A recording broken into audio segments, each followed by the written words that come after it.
Hoy vamos a ver las intrigas entre Ricardo Corazón de León, Leonor de Aquitania y Enrique la Tercera Cruzada.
La vez pasada estábamos viendo las historias de amor, estábamos viendo el personaje de Leonor de Aquitania desde el punto de vista de su figura arquetípica, en lo que tiene que ver con la formación de la idea del amor romántico en Occidente, en la influencia que tuvo al encontrarse con los sufis y también al llevar hacia el norte la cultura provenzal, que era la cultura que se encontraba en el sur de Francia, y habíamos visto los tribunales del amor, y habíamos visto las fiestas, y habíamos visto los juglares, los trovadores, aquellos que llevaban encantamientos y magias. Habíamos visto cómo estos castillos se fueron rodeando de todo un mundo, en el cual diferentes destrezas, ya fueran interpretativas, musicales, circenses, iban creando un mundo alrededor de las cortes y alrededor de las mujeres, que se encontraban para esa época mucho tiempo solas en los castillos, mientras los hombres guerreaban, y como mientras los caballeros guerreaban, allende los mares y allende las tierras, ellas recibían toda esta corte de personajes, que a partir del encanto y el agrado iban creando todo un mundo, y habíamos visto como un amor distinto y digamos subterfugio se va filtrando por entre la vida cotidiana del medioevo, donde las costumbres eran tan rígidas y los pactos matrimoniales tenían un carácter eminentemente político y económico. El amor se va a filtrar como una especie de embrujo, como un hechizo que va pasando por entre los intersticios de una época de una moral muy fuerte, y la va desacomodando a su manera y la va llenando de un perfume que hoy llamamos la época, lo que significa el espíritu romántico, en el sentido de la poesía, de la entrega, del amor y de las cortes, y lo que llamaban cortejar a una mujer, que generalmente eran mujeres ajenas, inaccesibles o imposibles, porque las hazañas en nombre del amor eran parte de lo que le daban toda la claridad, la esperanza y el colorido y la pasión. Precisamente era todo eso, era la dificultad y lo imposible que podía resultar. Estábamos viendo la formación de las cortes de amor.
esta era una manera diferente de vivir en tiempos tan guerreros.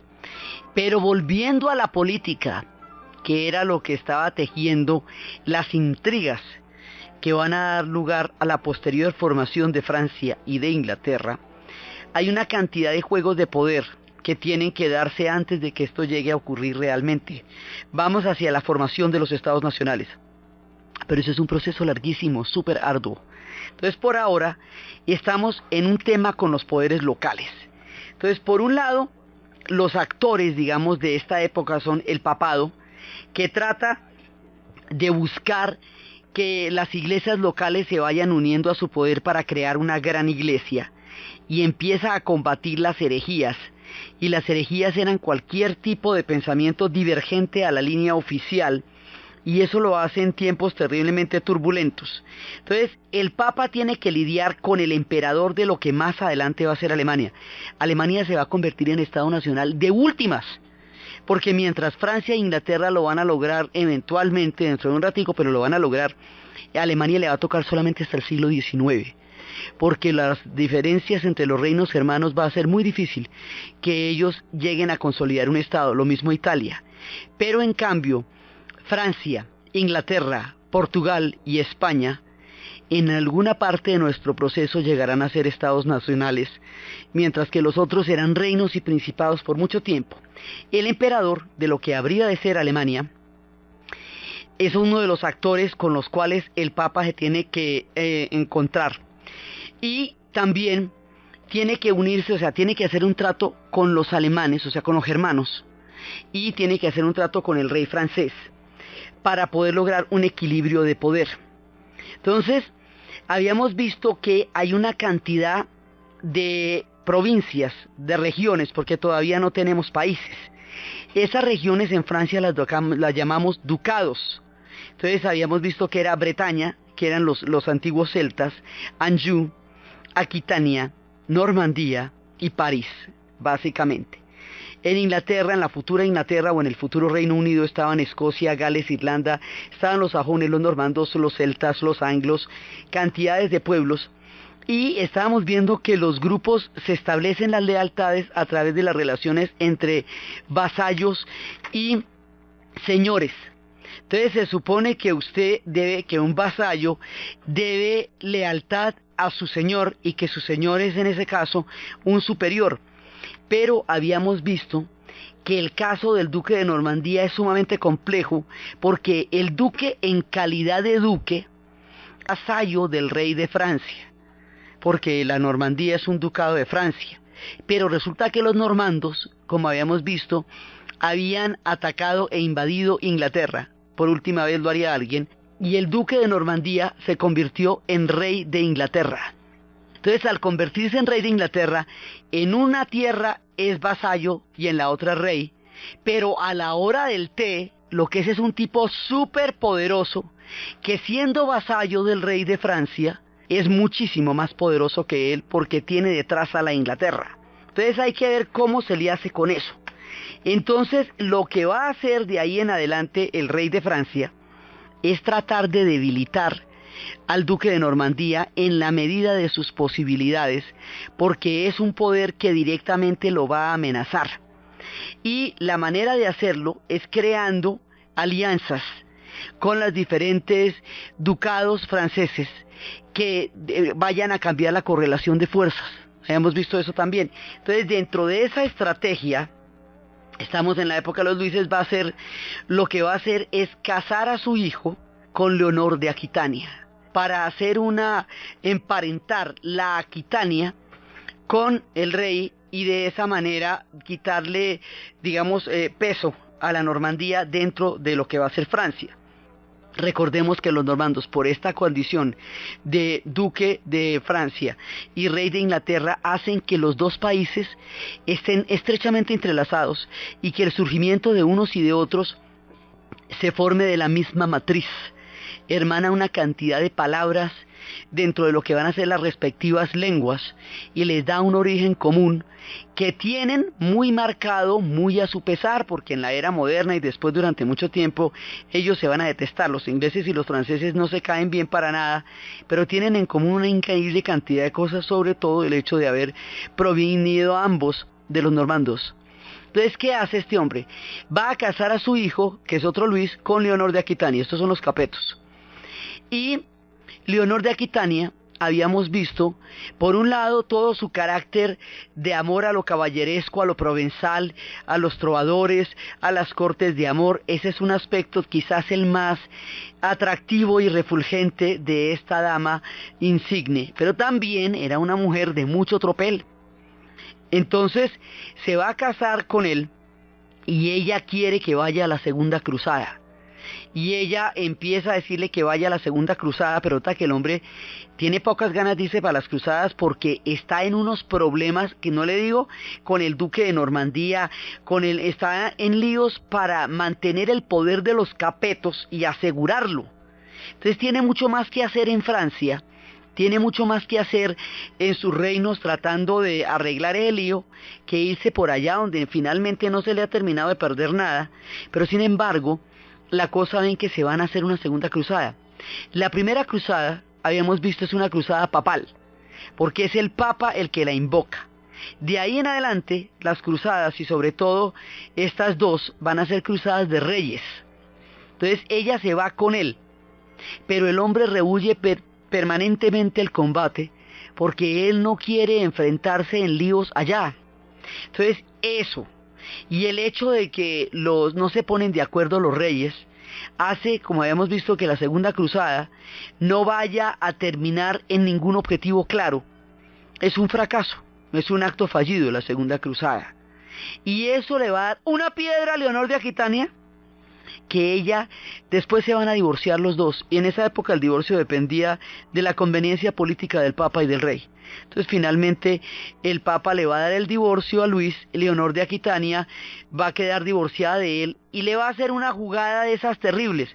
La preocupación del tipo en la Normandía es el problema que tiene, pues Leonor va y se casa con el duque de Normandía, rey de Inglaterra, que es el famoso Enrique. Y eso pues es una sacada de clavo absolutamente terrible con el rey francés, que lo que está intentando es consolidar el poder justamente contra la amenaza de los normandos, y la otra va y se le sirve de bandejita. Entonces ahí es esa famosa historia que habíamos hablado la vez pasada del León en invierno, que es una historia de amor y dolor, porque de todas maneras Leonor sí se enamora de Enrique y Enrique se enamora de Leonor, pero entre ellos median cualquier cantidad de batallas y de diferencias. Esta alianza era muy peligrosa para el rey de Francia, porque al casarse con Leonor de Aquitania, Enrique quedaba convertido en A, duque de Normandía; B, rey de Inglaterra; C, podría llegar, era rey en ese momento casado con una mujer de Aquitania.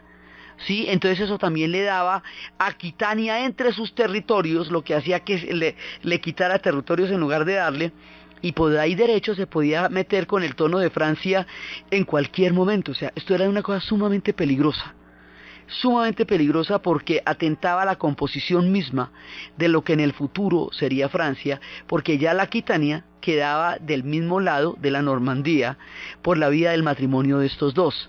Entonces, ¿qué va a hacer el rey? Buscar apoyarla en todas las desavenencias y en todos los problemas que vayan a tener estos dos, como una especie de sombra acechante, porque los intereses políticos que se estaban moviendo ahí eran de un tamaño increíble.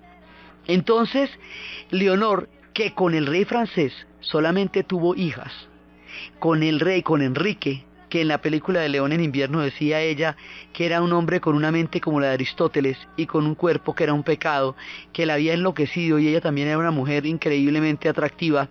Entonces ella con él tuvo 3 hijos, y los 3 hijos son Ricardo Corazón de León, Son Juan Sin Tierra y Godofredo, Geoffrey. Sí, estos 3 hijos, por eso es que uno ve en las películas de Inglaterra las historias de Leonor de Aquitania. Entonces se confunde, porque como que la película es inglesa y me están hablando de una mujer que es francesa, pues por el tema de la Normandía, que está en uno y en otro lado del paso de Calais.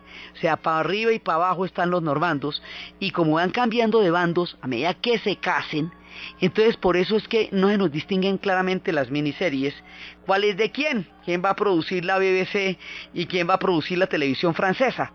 Pero básicamente es que estamos hablando de un combo que está gobernando en ambos lados, que son los normandos. Entonces ella tiene estos 3 hijos, y ella utiliza a sus 3 hijos como una manera de combatir y de crear toda clase de problemas a Enrique. Y cada vez que ella le va a hacer una jugada a Enrique que lo desestabilice de una u otra forma, en ese momento o sea, el rey la apoya, el rey de Francia, porque a él le interesa todo lo que debilite a los normandos. Esa es su única consigna. Hay un momento en que la va a encerrar en la torre porque la otra le intentó armar una guerra civil. Entonces van y la rescatan. Y esto es una historia, la historia de esa mujer es una historia legendaria. Ella vivía hasta los 85 años, va a dar toda la lora del mundo, va a intrigar a través de los esposos, se casó con 2 reyes, tuvo hijos reyes, estuvo en las cruzadas, se inventó las cortes de amor, mejor dicho, hizo hasta para vender esa mujer. Y es un personaje de mucha fuerza y de mucha figuración en una época en que las mujeres rarísimamente la tenían, y por eso queda en la leyenda Leonor de Aquitania. Entonces este es como el contexto de los poderes que se están moviendo en ese momento.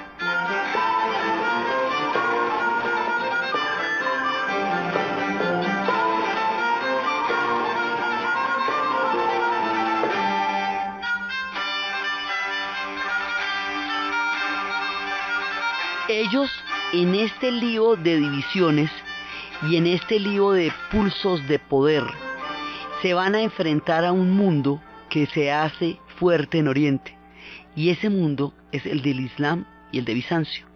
La vez pasada, cuando estábamos contando las historias de la primera cruzada, vimos cuáles eran las diferencias entre las iglesias de la iglesia romana y la iglesia bizantina, pero no hemos visto qué es el Islam propiamente en esa época.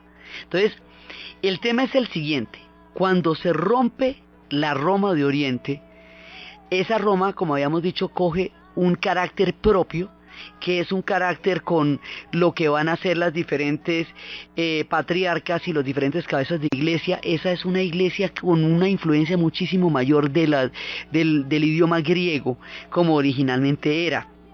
Ese Bizancio, que es la Roma de Oriente, fue fundado en el año 300. En el año 300, obviamente después de Cristo.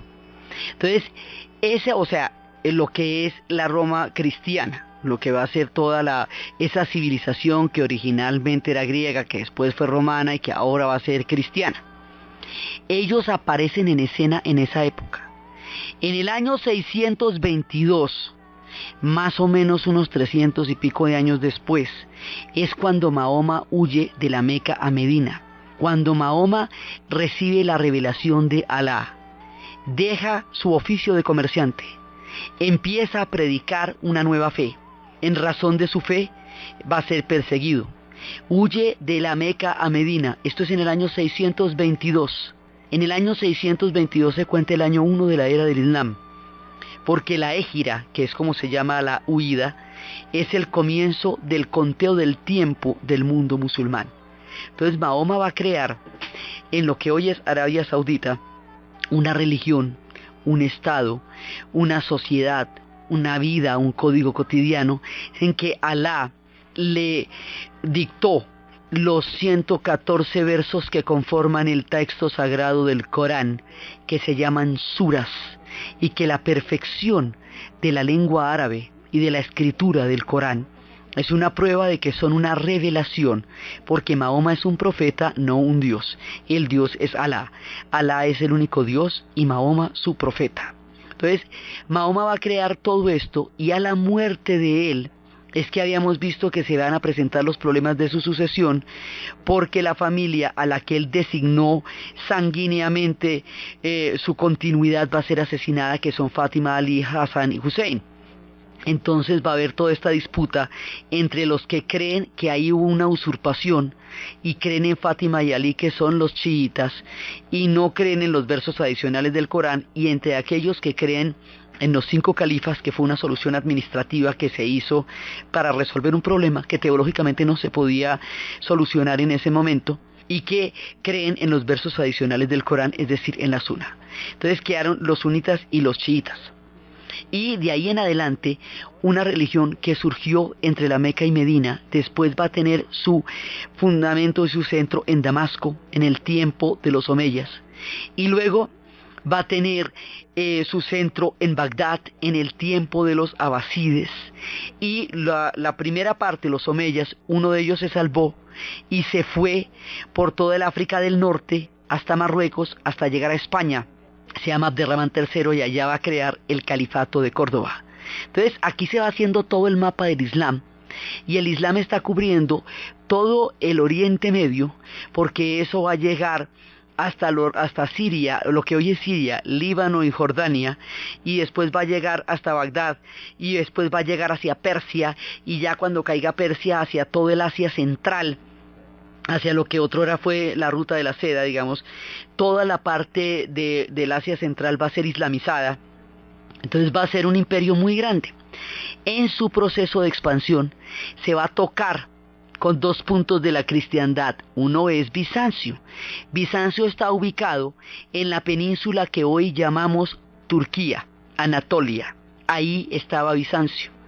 Entonces, cuando el Islam llegue allá, va a meterse como una especie de cuña, y esa península de Anatolia la van a tener que compartir tanto los bizantinos como los islámicos, como los árabes del Islam, durante un poco de siglos. Entonces ellos tienen una historia común que arranca cuando ya llegan hasta Constantinopla, y unos y otros, tanto el Islam árabe como el cristianismo ortodoxo de Bizancio, van a encontrar su caída con la toma de los turcos a Constantinopla mucho tiempo después, que es en 1453, mucho tiempo después, y los turcos sucederán al Islam, que ya no será una religión, digamos, gobernada por los árabes, sino que después lo será por los turcos. ¿Continuará el Islam? Sí, pero la supremacía árabe encontrará su fin en esa toma de los turcos a Constantinopla, que son una bolsa de unos pueblos de la estepa que nacen en la mitad de la gran civilización bizantina y la gigantesca civilización islámica, y ellos no son un pueblo comparablemente culto con estos dos gigantes, pero sí son unos militares enormes, y esa capacidad militar es la que les va a dar el poder para derrocarlos en un momento dado.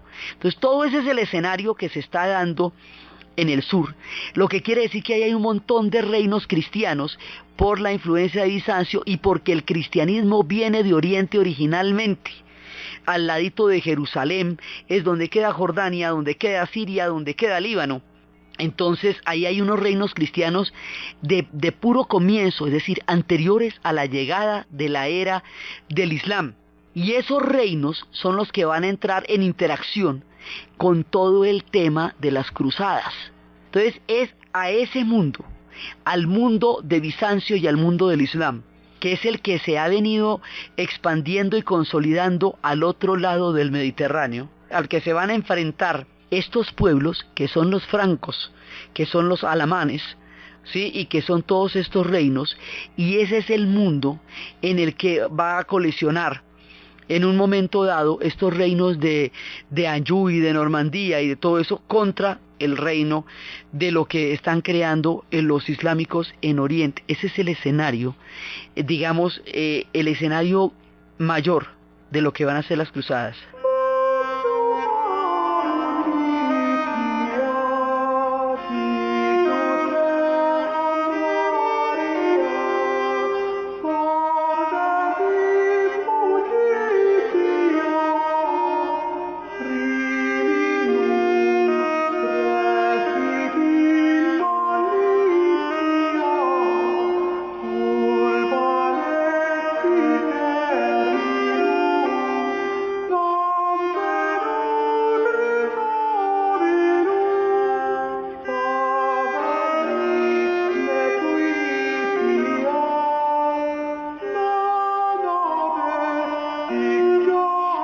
la primera cruzada, los cristianos lograron tomarse Jerusalén y lograron derrotar a los musulmanes porque los encontraron divididos por lo que habíamos visto de esa oleada de chiitas que había entrado por Egipto y había roto las rutas de peregrinación.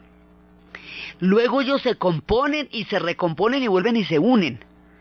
Y cuando se están recomponiendo es que lanzan la segunda cruzada, que es la de Leonor de Aquitania y la de Luis, pero esa no va a ninguna parte. Entonces luego viene la tercera cruzada, que es con los hijos de Leonor, y esa es la que es la más famosa, porque todos los reyes del hit parade, del estrellato del medioevo estaban allá, porque esa es la cruzada en donde va Ricardo Corazón de León, y es la cruzada donde va Felipe y donde va Federico Barbarroja. Federico Barbarroja, que va por los alemanes, se va a pegar una comilona, y luego se va a meter en el río, como habíamos visto, y se muere. Por eso es que le dicen a uno que no se puede bañar después de almuerzo. Yo creo que es desde ahí, de Federico Barbarroja. Entonces, los alemanes quedan ahí acéfalos. Entonces, Ricardo Corazón de León efectivamente va a llegar allá. Y el encuentro, o sea, lo que hace tan cinematográfica la tercera cruzada, es, de un lado, toda la figura emblemática de Ricardo Corazón de León, arquetipo del caballero él mismo también. Pero es que ahí se va a encontrar con un personaje de talla mayor, y ese personaje de talla mayor es ni más ni menos que Saladino, Salah al-Din. Entonces Saladino es hijo de unos hombres que habían sido llevados a combatir en los ejércitos mercenarios del Islam, que los llevaban a otras civilizaciones, y que cuando habían conocido toda la maravilla de lo que estaban pasando en esas tierras, pues nunca volvieron a la suya, y allá tuvieron a Saladino, y Saladino va a ser un hombre brillante en la batalla, y va a ser, en el sentido del honor, un gran caballero, aunque sea un hombre musulmán, y se van a enfrentar los dos. Entonces, el enfrentamiento de estos dos y el concepto del honor que ambos manejaban, los hizo aprender a respetarse el uno al otro. Entonces, esa la va a ganar Saladino. ¿Por qué la va a ganar Saladino? Porque Saladino sabe manejar con una gran habilidad la destreza de los caballos árabes contra los tanques de los cruzados. Los tanques de los cruzados, por lo mismo pesados que son difíciles de mover. Y esta gente volaba en esos caballos y lograba despistarlos mediante toda una serie de estrategias de esconderse y aparecer. Y eventualmente los van a derrotar, y eventualmente van a tomarse Jerusalén. Y de ahí en adelante, Jerusalén va a estar en manos de los musulmanes en toda esta época. Y es al final, cuando ya están derrotados, porque aquí hay un montón de personajes sumamente importantes. También está el rey Balduino, que era un rey leproso. Ese es un rey cristiano, pero era un gran guerrero y era un hombre de honor, y también se ganó el respeto de la época. Entonces, y eso es lo que se va a ver en la película de Cruzada, y eso es lo que va a suceder en la fortaleza de Acre y en el crack de los caballeros. Una fortaleza que hoy por hoy sigue siendo impresionante. Todo esto se va dando en lo que es Jordania y en lo que es Líbano, y hay una cantidad de castillos que van atravesando esa época, que son el testimonio de lo que fue el paso de las cruzadas, el tiempo de las peregrinaciones y el tiempo de la Guerra Santa. Entonces, en ese momento, cuando ellos son derrotados, Saladino hace un pacto de honor y no aprovecha su derrota para aniquilarlos, sino que decide respetar los reinos cristianos. El hecho de que Saladino respete los reinos cristianos va a hacer que sigan existiendo. De otra manera hubieran sido arrasados, y el cristianismo, que originalmente vino de esa zona, hubiera quedado extinto de los lugares donde conocieron el origen de esa nueva fe. Entonces, por eso es que hay cristianos en el Líbano y hay cristianos en Siria. Por eso existen ellos, y eso es lo que va a hacer que coexistan algunas veces el Islam y el cristianismo en esa zona, y más adelante será posible que el Líbano como tal vaya a existir, porque el proyecto de Saladino era un proyecto de un eje Cairo-Damasco, que era el proyecto que más adelante sería el imaginario de los pueblos árabes, cuando ya adquieran una identidad histórica. Entonces, ahí Ricardo Corazón de León pierde esa cruzada, pero el hecho de que el hombre esté por allá, después cuando va a regresar lo van a detener. Entonces su hermano Juan Sin Tierra ocupa el trono, y lo ocupa y va a empezar a poner una cantidad de impuestos sobre los nobles para conseguir dinero para el rescate, pero esos impuestos son terriblemente onerosos y no se les consultó. Entonces los nobles se van a reunir, le van a decir que él no tiene ningún derecho a hacer eso, porque no puede hacerlo sin consultarlos, y van a exigir una cosa que se llama la Carta Magna, y la Carta Magna va a ser el origen de lo que en el futuro se llamará el Parlamento, que es una limitación de la autoridad del rey. Entonces los tres hijos de Leonor de Aquitania son los que van a protagonizar todas estas historias y van a crear todas esas leyendas, y es en esa época en el que Juan Sin Tierra está allá, y es en el tiempo porque se siente que hay una usurpación, que el verdadero rey es Ricardo Corazón de León, y entonces siente, como son normandos, los sajones, como una manera de expresar su disgusto por tener que someterse a la voluntad y a la decisión de los normandos, en ese momento van a crear una leyenda de un hombre que resistió en los bosques de Sherwood y que llegaba y le robaba a los ricos para darle a los pobres, y que había creado una gran resistencia. Es una manera de hablar de las luchas de los sajones contra la dominación de los normandos. El tipo se llamaba Robin Hood, y es precisamente la leyenda de los bosques y el sheriff de Nottingham y toda esa historia con Lady Marian y el pequeño John. Y es una historia en donde se mezclan el cristianismo de la época en que ya está con los espíritus del bosque, porque Ernie, el espíritu del bosque, era como el protector, el espíritu tutelar al que se dirigía Robin Hood en momentos en los cuales se encontraba atribulado. Pero también hay sacerdotes entre estos fugitivos que en el bosque permanentemente simbolizaban la resistencia de la gente del común frente a la dominación de un grupo que ellos todavía no consideraban legítimo, que era la forma como se estaban apoderando del mapa de Inglaterra y del de Francia los normandos.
Después vienen otras cruzadas ya con personajes menos glamurosos, porque Ricardo Corazón de León va a generar un imaginario del rey ausente, del rey que no está, y eso parte, digamos, de Robin Hood. Es que Robin Hood lo hace en nombre de Ricardo Corazón de León, el rey que está en la cruzada.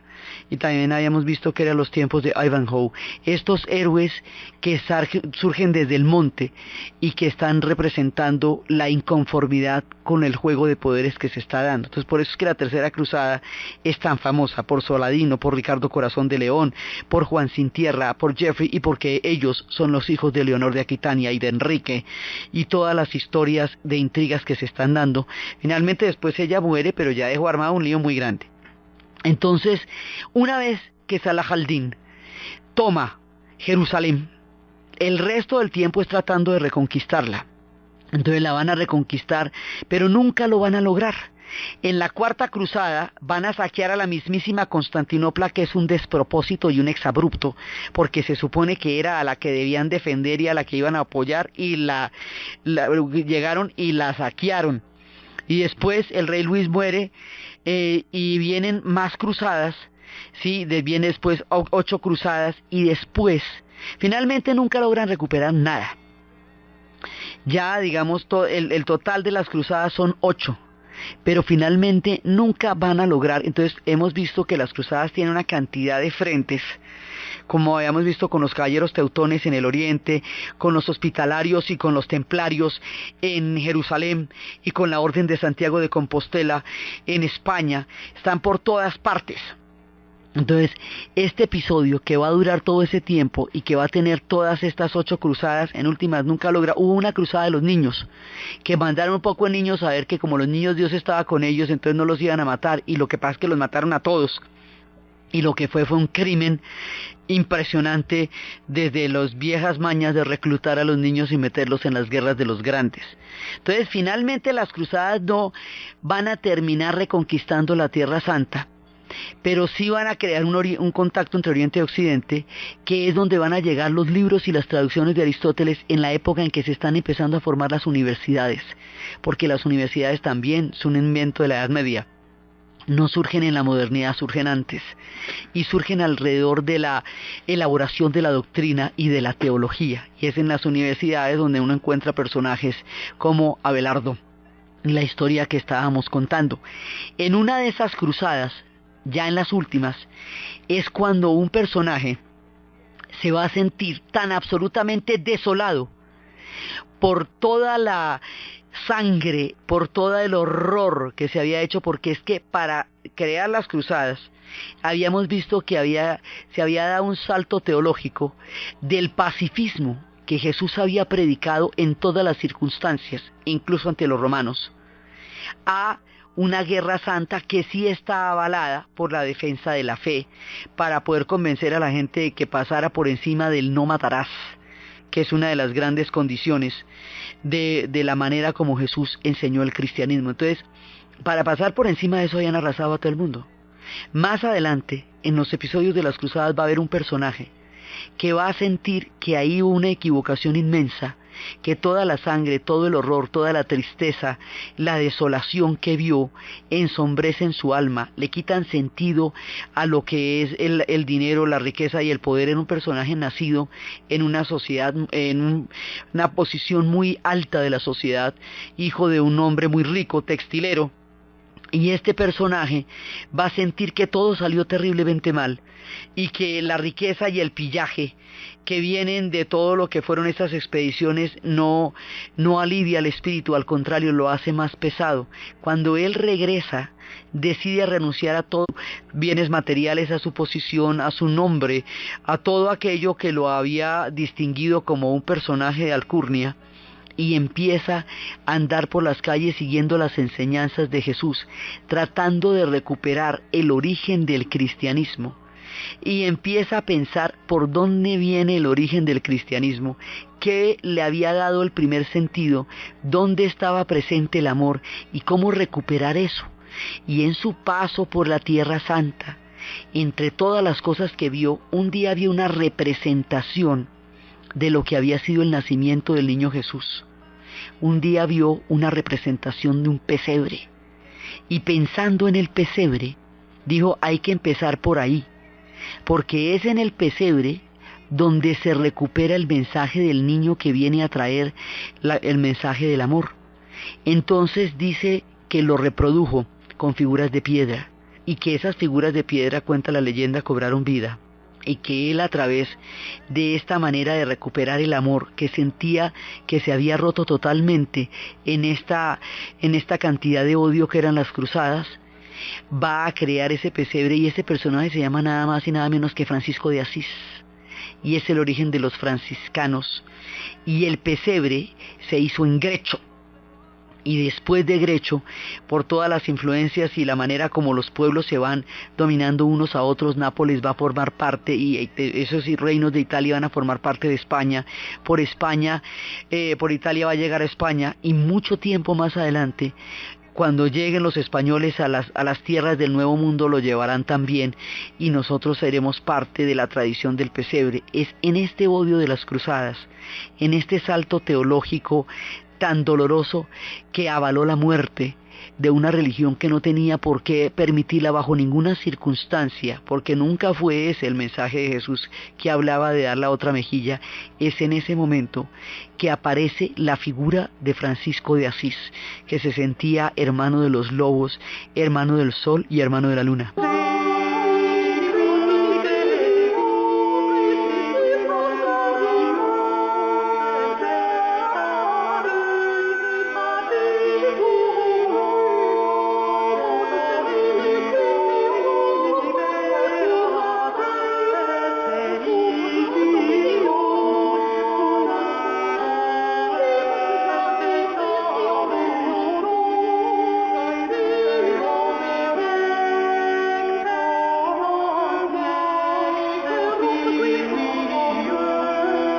La Edad Media está llena de contrastes, porque por un lado están las historias de amor que habíamos contado y las cortes de amor. Por otro lado están los personajes como Francisco de Asís, que después en la modernidad sería muchas veces referido como el primer hippie que existió en la historia, porque era un hombre que vivía en la naturaleza, que vivía en armonía con todo, con su propio espíritu, y que creó toda una orden alrededor de él, de la que veremos después en su momento. Pero también hay cosas durísimas, porque pues están las cruzadas. Entonces las cruzadas van a generar, por un lado, el enfrentamiento con el mundo oriental, pero también va a haber cruzadas internas, porque va a haber una persecución a los herejes. Entonces esto va a ser una constante en la Edad Media, porque ya lo habíamos visto en tiempos de los arrianos y en tiempos de los dulcinos, y habíamos visto que el hecho de que los francos se hubieran cristianizado desde el punto de vista católico era lo que había hecho que Roma los considerara sus herederos, ¿sí? Entonces ya ahí había una primera purga que era contra los dulcinos y contra los arrianos. Pero la idea es que cualquiera que no siga una línea doctrinal que se considera única, va a ser considerado un hereje. Y los herejes van a ser perseguidos de la misma manera que serían perseguidos los musulmanes. No se va a distinguir entre el hecho de que también sean cristianos, solamente que lo sean de otra manera. Entonces, dentro de la línea de lo que van a ser las persecuciones de los herejes, hay dos pueblos que van a padecer muchísimo el rigor de esta intolerancia.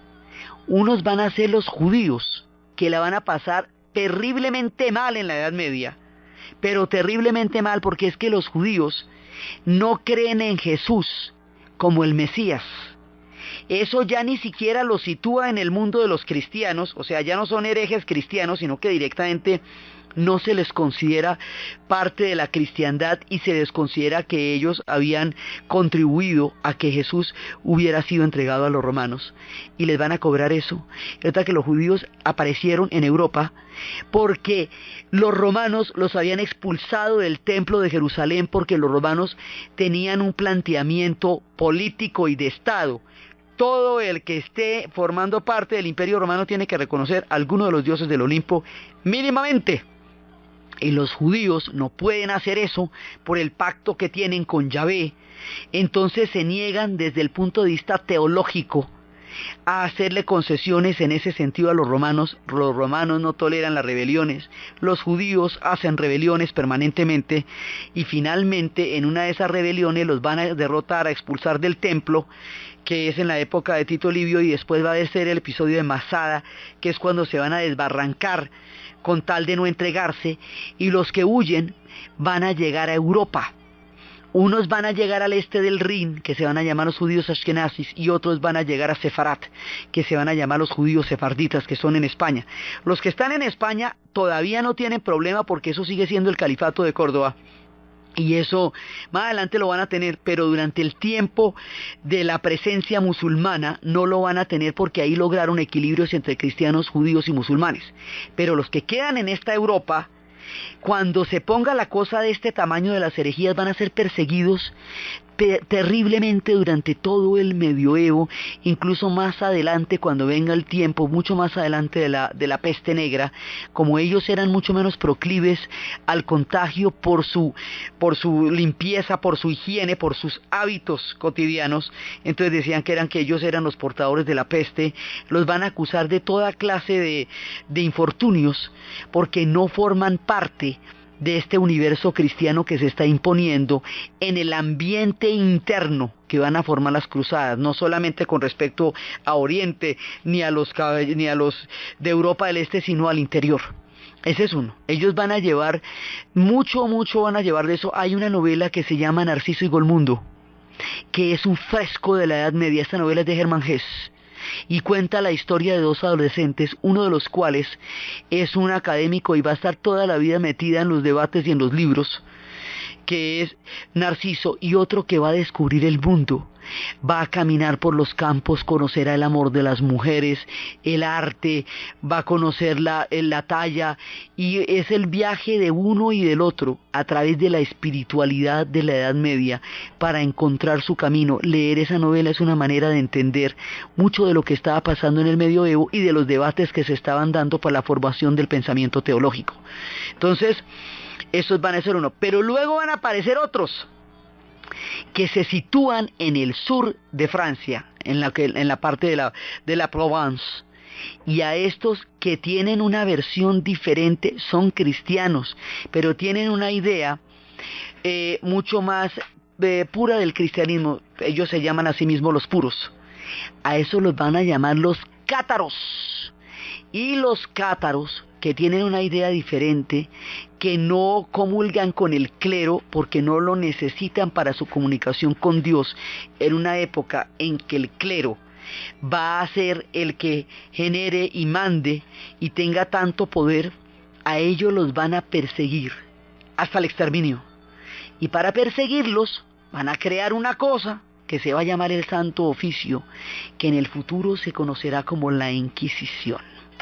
La historia de la persecución a los cátaros, de todo lo que se especula acerca de que ellos también poseían el Grial, del tesoro cátaro que alguna vez quedó oculto, y de todas las formaciones de la tortuosa historia de Francia para llegar a constituirse en un Estado nacional, todas las cosas que irán a pasar entre los reyes malditos, las voces que oirá Juana, toda la cantidad de cosas que nos quedan hasta llegar a crear ese Estado que estamos luchando tanto por llegar a consolidar, es lo que vamos a ver en el siguiente programa.